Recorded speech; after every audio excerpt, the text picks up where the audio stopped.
Hello. Hi! Hello. Hello, kamusta? I'm good. Kamusta ka naman nitong Halloween season? Kakauwi lang galing Batangas and so far yan, okay naman yung vacation.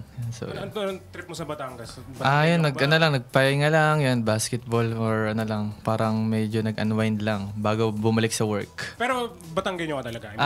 Nope, yung mga friend ko, marami akong I see, so talagang bakasyon lang kumbaga. Bakasyon. Okay din sa Batangas no? That's what I'm saying, Batangas represent. Okay, pag-usapan naman natin yung mga recent milestones mo. 4 million followers on Facebook. I mean, my goodness, how does it feel to have such itong big following, massive fan base supporting you sa ginagawa mo? Siyempre, nakaka-overwhelm siyempre. And may part din na parang pressure, siyempre. May responsible ako na mag-ingat sa bawat post, sa bawat, diba, sa bawat mga sasabihin. Kasi siyempre, pwedeng maka-influence yun sa mga followers, sa mga nakasubaybay. Ayun, masaya, sobrang saya. Masaya siya, no? Pero parang may pa din talaga siya. Parang may responsibility ka talaga. May kalakip siyang responsibility na hindi ka lang pwedeng mag-post lang ng basta-basta or mag-upload lang ng gusto mo na hindi align sa, makakabuti sa mga followers mo. So yun, maingat talaga ako sa pagpo-post ng mga Okay naman, good boy ka naman eh.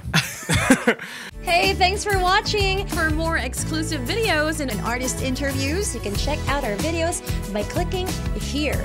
And don't forget to follow us on our social media accounts too. Links are in the description below.